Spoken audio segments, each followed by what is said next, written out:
আসসালামু আলাইকুম। আমি শামিমা খুলনা থেকে বলছি। বিডি ব্লগার শামিমা চ্যানেল থেকে আরও একবার স্বাগত জানাই। কাছে কিংবা দূরে, দেশ কিংবা দেশের বাইরে, যে যেখান থেকে আমার ভিডিওটি দেখছেন, আশা করছি সকলেই ভালো আছেন। আমরাও আলহামদুলিল্লাহ ভালো আছি। তা আমি আজকে আবারও নতুন একটি ভিডিও নিয়ে হাজির হলাম। তা আমি আজকে কোনো রান্নাবান্না দেখাবো না, আমি আজকে ঘর গুছিয়ে নেব আর আমার মেয়েকে সন্ধ্যার সময় পড়াবো। তো সে ভিডিওটি শেয়ার করব। আর ভিলেজ লাইফ উইথ শম্পা চ্যানেলের যে আপু, ওই শম্পা আপু আমার কী হয় সেটি আপনাদেরকে আজকে বলবো। তা চলুন ভিডিওটি দেখতে থাকুন, আশা করি ভালো লাগবে। তা আমি এখন সোফা, তারপরে যে ঘর, মানে বিছানা টিছানা, এগুলো একটু গুছিয়ে নেব। আসলে এগুলো তো আমাদের মেয়েদেরই কাজ। আমরা যখনই সুযোগ পাবো তখনই গুছিয়ে নেব। আর ঘরে ছোট বাচ্চা থাকলে তো দেখা গেলো এক সাইড দিয়ে গুছিয়ে আসা হবে, আবার অপর সাইড দিয়ে কিন্তু সেটা অগোছালো হয়ে যায়। তো এই যে আমার মেয়েকে পড়তে বসাই দিয়েছি, দিয়ে আমি এখন একটু কাজ করে নেব, একটু গোছগাছ করে নেব, বেডটা গুছিয়ে নেব, সোফাগুলো একটু গুছিয়ে নেব। আসলে আমাদের মেয়েদের সকাল থেকে কিন্তু মানে ঘুমানোর আগ পর্যন্ত একটা করে একটা কাজ করে যেতে হয়। একটা শেষ করে আসতে আসতে দেখা গেলো সামনে আরেকটা কাজ হাজির হয়। তো এগুলো তো আমাদের দায়িত্ব, আমাদেরই করতে হবে। তা আমি এই যে, যেহেতু এখন সন্ধ্যা হয়ে যাচ্ছে, তার শীত শীত এসে গেছে, তো আমি গ্লাসটা লাগিয়ে দিয়ে পর্দাটা টেনে দিয়ে এখন আমি গুছিয়ে নেব আর আপনাদের সাথে গল্প করব। তা আমার সাথে থাকুন, আমার ভিডিওটি দেখতে থাকুন প্রথম থেকে শেষ পর্যন্ত, আশা করি ভালো লাগবে। তো এখন আমি বিছানাটা একটু ঝাড়ু দিয়ে নিচ্ছি। বিছানাটা ঝাড়ু আমি বেডটা গুছিয়ে নেব। আসলে আমাদের মেয়েদের কিন্তু ঘর ঝাড়ু দেওয়া, তারপরে ঘর গুছানো, রান্নাবান্না, থালাবাটি মাজা, মাছ কোটা, কাপড় চোপড় কাচা, এগুলো কিন্তু আমাদের দৈনন্দিন কাজ। এই যে ছোটো বাচ্চা স্কুলে থাকলে তাদেরকে স্কুলে যাওয়ার জন্য রেডি করা, তাদের সকাল সন্ধ্যা পড়তে বসানো বা তাদেরকে পড়ানো, এগুলো কিন্তু আমাদেরই দায়িত্ব। যতদিন না তারা নিজেদের কাজগুলো নিজেরা করতে পারে ততদিন কিন্তু এই দায়িত্বগুলো আমাদের মেয়েদেরই করতে হয়, মায়েদেরই করতে হয়। এগুলো কিন্তু আসলে বাবারা করে না। তো দেখুন আমি কিন্তু আমার মেয়েকে পড়াতে দিয়ে দিয়েছি বা পড়াতে বসিয়ে দিয়ে আমি এদিক থেকে ঘরটা গুছিয়ে নিচ্ছি। আসলে আমরা যখনই সময় পাবো তখনই ঘরগুলো এভাবে সুন্দর করে গুছিয়ে নেব। আপনার ঘর বা আপনার বাড়ি বা আপনার ফার্নিচার বা আপনার জিনিসপত্র যেমনই থাকুক না কেন, দেখা গেলো সেটা যদি পরিষ্কার থাকে এবং পরিপাটি করে রাখা হয়, গোছগাছ করে রাখা হয়, তাহলে কিন্তু সেটা দেখতে খুবই সুন্দর লাগে, ভালো লাগে। তা আমি এখন বেডটা গুছিয়ে নিয়ে আমি এখন ড্রেসিং টেবিলটা মুছে নিচ্ছি, নিয়ে ড্রেসিং টেবিলের উপর জিনিসপত্রগুলো আছে এগুলো সুন্দর করে গুছিয়ে নেব। আসলে ঘরে বাচ্চা কাচ্চা থাকলেই কিন্তু আপনি এরকম মানে গুছিয়ে রাখবেন, আবার একটু পরেই কিন্তু সেগুলো অগোছালো করে ফেলবে, তারপরেও করার কিছু নাই। আমাদের যখনই আমার সময় হবে তখনই আমরা এগুলোকে গুছিয়ে নেব। তো কী সকাল, কী দুপুর, কী বিকাল বা কী রাত, যখনই সময় হবে দেখা গেলো সাথে সাথে যদি আমরা কাজটা গুছিয়ে নিই, অল্প একটু একটু করে গুছালে কিন্তু কাজটা আমাদের একসঙ্গে মানে কষ্টটা কম হয়, কাজটা হয়ে যায়। তো যখনই সময় পাবো তখনই কিন্তু আমরা গুছিয়ে নেব। তো যেহেতু আমার মেয়েকে পড়াতে বসিয়ে দিয়েছি, তো এখন এর এর মধ্যে আমি আমার এই যে কাজগুলো এগুলো আমি গুছিয়ে নিচ্ছি, কারণ ওকে পড়াতে দিছি, ও পড়তে থাকুক আর আমি এদিক থেকে আমার কাজগুলো হয়ে যাবে। তো আমি ড্রেসিং টেবিলটা গুছিয়ে নিয়ে এখন আমি ওয়ারড্রবের ওপরটা মুছে নিয়ে এগুলো সুন্দর মতো গুছিয়ে নেব।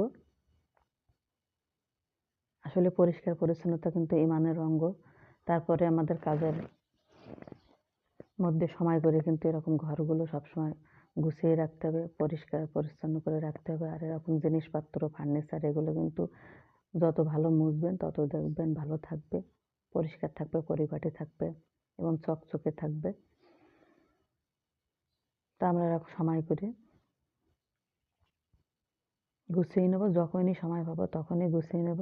দেখুন ও একটু করে পড়ছে আর এখানে একটু উঠে যাচ্ছে, ওখানে একটু শুচ্ছে, ওখানে একটু বসতেছে। আসলে বাচ্চা মানুষ তো এগুলো তো করবেই। ওরা তো এখনো ছোট, ওরা তো বোঝে না। আর এদেরকে কিন্তু পড়াতে খুবই কষ্ট হয়, পড়তে চায় না।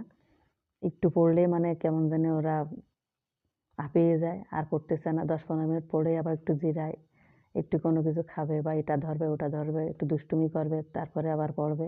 আমি এদিক থেকে কিন্তু আরেক রুমে চলে আসছি। আমি এখন ডাইনিং টেবিলটা গুছিয়ে নিয়ে একটু মুছে নেব।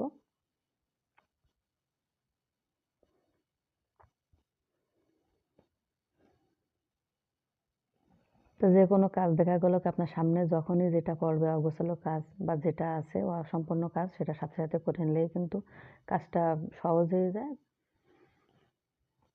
তো এখন আমি মাইক্রোওয়েভ ওভেনের টেবিলটা মুছে নেব। মাইক্রোওয়েভ ওভেনটা একটু মুছে নেব। মুছিয়ে নিয়ে একটু গুছিয়ে নেব। আসলে যে কোনো জিনিস এরকম মুছে পরিপাটি করে রাখলে কিন্তু সেটা চকচকে থাকবে, নতুন থাকবে। মনে হবে যে এখনই জিনিসটা কিনে নিয়ে আসা হয়েছে। তা আসলে কিন্তু না।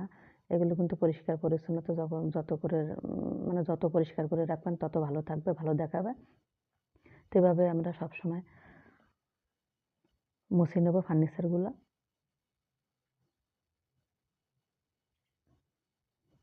তো এখন আমি ফার্নিচারগুলো মুছে আমি টেবিলের নিচে ভিতরে যে খাবারগুলো আছে, শুকনো খাবার রাখি আমি এখানে। বিস্কিট, তারপরে মুড়ি, আরও অন্য যে খাবার আছে, গজা, তারপরে নিমকি, মানে ভাজাভুজি যেগুলো এগুলো আছে।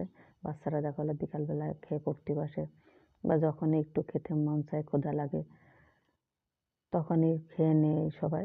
তো সেগুলো রাখি। তো এখানটাও আমি সব কিছু বয়ম টয়ম বের করে আমি কৌটাগুলো বের করে একটু মুছে নেব। মুছে আমি আবার সবগুলো সুন্দর মতো গুছিয়ে রাখবো।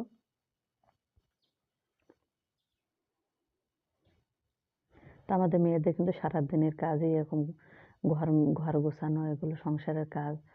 এই কাজ ছাড়া কিন্তু আমাদের তো বাইরের কোনো কাজ নেই।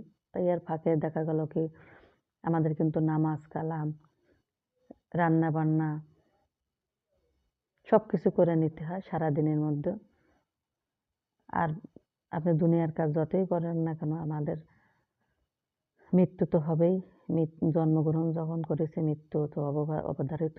তো অবশ্যই আমাদেরকে 5 ওয়াক্ত নামাজ আদায় করতে হবে। 5 ওয়াক্ত নামাজ আদায় করে তারপরে আমাদের দুনিয়ার কাজ মানে সংসারের কাজ করতে হবে। তো পরকাল ভেবে যারা কাজ করে, মানে নামাজ কালাম সেরে পরকালের কাজ করে যারা দুনিয়ার কাজ করে, তারাই কিন্তু আসলে বুদ্ধিমান বা বুদ্ধিমতী। কারণ পরকাল ভেবে আপনি কাজ করবেন, আপনার দুনিয়া ভালো হবে, পরকালে তো ভালো থাকবেনই, আল্লাহ পাক ভালো রাখবে ইনশাল্লাহ। তা আমি এখন মাইক্রোওয়েভ ওভেনের টেবিলের উপরে যে বয়মগুলো আছে এগুলো মুছে নেব। ফুলদানি টানি যেগুলো আছে এগুলো মুছে নেব, যতটা সম্ভব মুছে নেব।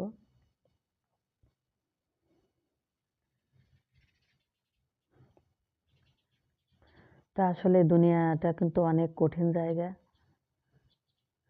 আর আমরা দুনিয়ায় আসছি কিন্তু এক প্রকার, বলে না যে দুনিয়া যেমন আমরা বাজার করি, আল্লাহ পাক আমাদের কিন্তু পাঠিয়েছে দুনিয়াতে এরকম বাজার করার জন্য। মানে মানে আপনার দুনিয়ায় এসেছি শুধুমাত্র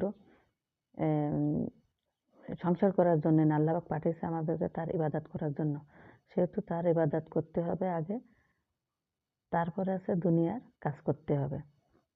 তা আমরা যে দুনিয়ায় যেমন বেঁচে থাকার জন্য বাজার করি, আমরা কিন্তু পরকালের জন্য এরকম বাজার মানে আমাদের ইবাদত। তাই ইবাদতটা কিন্তু আমাদের বাড়িয়ে দিতে হবে। নামাজ পড়া, কোরআন শরীফ পড়া, ইসলামের যতটা পারা যায় ইসলাম সম্পর্কে মেনে চলা, সেভাবে কিন্তু আমাদের চলতে হবে। তাহলে কিন্তু আমাদের দুনিয়া ভালো থাকবে, আখিরাতও ভালো হবে। তা আমরা চেষ্টা করবো সবাই 5 ওয়াক্ত নামাজ ঠিক মতো আদায় করার।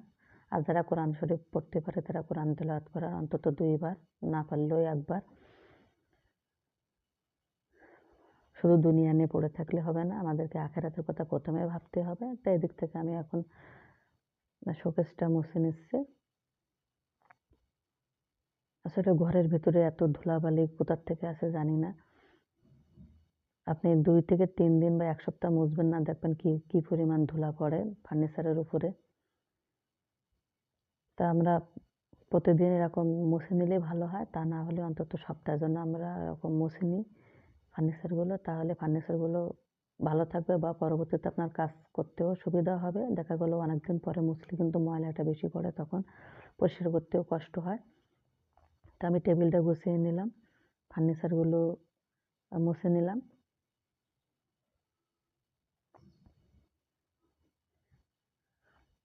তা আসলে আমি বলছিলাম যে ভিলেজ লাইফ উইথ শম্পা চ্যানেলে শম্পা আপু আমার কি হয়, আসলে আমার ওইভাবে তেমন কিছু হয় না, রক্তের সম্পর্ক না, যেহেতু আমরা একই প্ল্যাটফর্মে কাজ করি, সেই হিসাবে তো আমাদের সম্পর্ক, আমাদের বান্ধবী বলেন বা একই সাথে কাজ করলে যে কি বলে ফ্রেন্ড বলেন বা যাই বলেন সেরকমই। তো উনি কিন্তু খুবই ভালো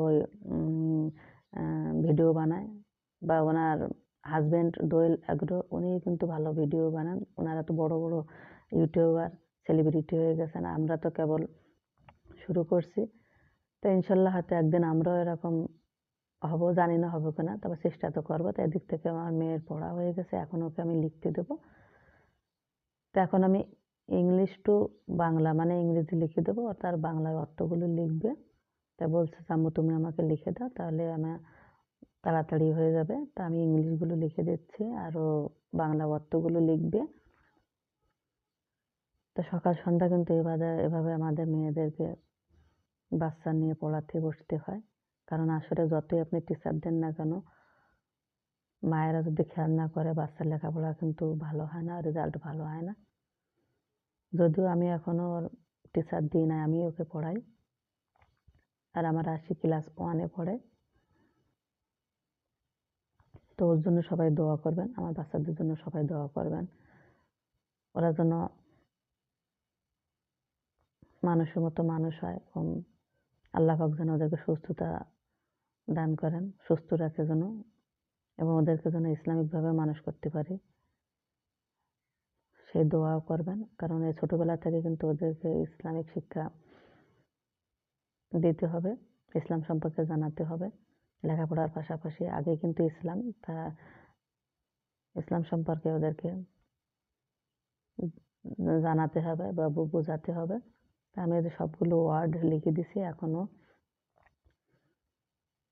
এগুলা লিখবে, বাংলা অর্থ লিখবে। তা প্রথম থেকে শেষ পর্যন্ত যারা আমার ভিডিওটি দেখছেন তাদেরকে অসংখ্য ধন্যবাদ। আমার ভিডিওটি যদি আপনাদের এতটুকু ভালো লেগে থাকে তাহলে একটা লাইক দেবেন, কারণ আপনার একটা লাইকই আমার ভিডিওটিকে আরও অনেকের কাছে পৌঁছতে সাহায্য করবে। আর যদি খুব বেশি ভালো লেগে থাকে তাহলে অবশ্যই আমার চ্যানেলটিকে সাবস্ক্রাইব করে নেবেন, আর সাবস্ক্রাইব করে পাশে থাকা বেল আইকনটি প্রেস করে নেবেন। এতে করে আমি যখনই ভিডিও আপলোড করব নোটিফিকেশন আপনার কাছে চলে যাবে, আপনি চাইলে ভিডিওটি দেখে নিতে পারবেন। তো দেখুন লেখাপড়ার মাঝে মাঝে একটু দুষ্টুমি করে, তো যে লিখছে অর্থ।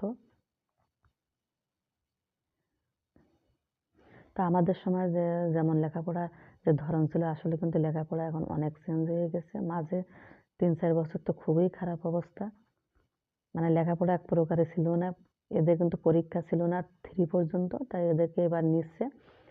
কারণ সরকার থেকে কিন্তু এদের পরীক্ষা নেওয়ার রুলস নাই, কিন্তু ম্যাডামরা বলছে যে যেহেতু আগামীবার থেকে পরীক্ষা হবে, সম্ভবত এরকম শুনছি, তাই এখন থেকেই ওদেরকে আমরা প্র্যাকটিস করাই। তা নাহলে ওরা ক্লাস 2-তে উঠলে কিন্তু ওরা বুঝবে না, পরীক্ষা দেখা গেলো অনেক ভুল করবে। তা ওদের ম্যাডামরা এবার পরীক্ষা নেবে। দেখুন দুষ্টুমি করতে করতে হাসতে হাসতে শুয়ে পড়ছে।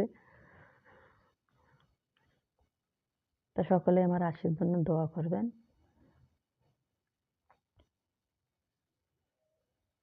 আমাদের সময় লেখাপড়ার যেমন একটা ধরন ছিল বা একটা সিস্টেম ছিল, এখন কিন্তু অনেক পরিবর্তন হয়ে গেছে। এখনকার লেখাপড়ার সাথে আমাদের সময় লেখাপড়ার কিন্তু কোনো মিল নাই।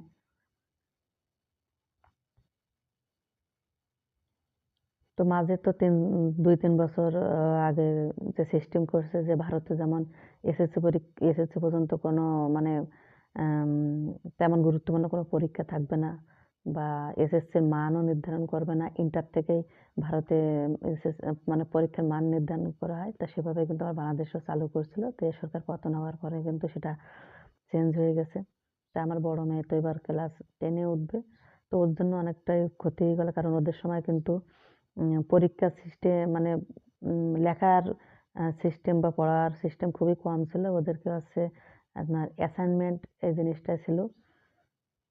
তা এখন নতুন করে আবার নিয়ম চালু হয়েছে। তো ওর জন্যে খুব টাফ হয়ে যাবে এখন এই ব্যাপারটা। তারপরে আমাদের সময় যেমন 9, 10 এ উঠলেই বিভাগ ছিল সায়েন্স, আর্টস, কমার্স। ওদের সময় কিন্তু ছিল না। কিন্তু এবার থেকে আবার চালু করছে এই সরকার এসে। তা ও তো এবার 10 এ উঠবে। 9 এ তো 1 বছর তেমন লেখাপড়া হয়নি। শুধু স্কুলে যাওয়ার পরে মার্কস দেবে বা অ্যাসাইনমেন্টের পরে মার্কস দেবে সেভাবে তো 1 বছর কেটে গেছে। তো ওর জন্য আসলে এবার খুব কঠিন হবে। এই 1 বছর খুবই কষ্ট করতে হবে। তা না হলে রেজাল্ট ভালো করা যাবে না। তাই দিক থেকে কিন্তু আপনাদের সাথে গল্প করতে, করতে কথা বলতে, বলতে কিন্তু আমার ভিডিওটি প্রায় শেষ পর্যায়ে। তো ওদিক থেকে আমার মেয়ে লিখতেছে আর এদিক থেকে কিন্তু আমার বিছানা-টিছানা সব গুছিয়ে নেওয়া হয়ে গেছে। আর আপনাদের সাথে গল্প করতে, করতে কিন্তু ভিডিওটি প্রায় শেষ পর্যায়ে। তো আশা করছি আমার ভিডিওটি ভালো লাগছে। তো সকলেই ভালো থাকবেন। আজকের মতো এখানে শেষ করছি। আল্লাহ হাফেজ।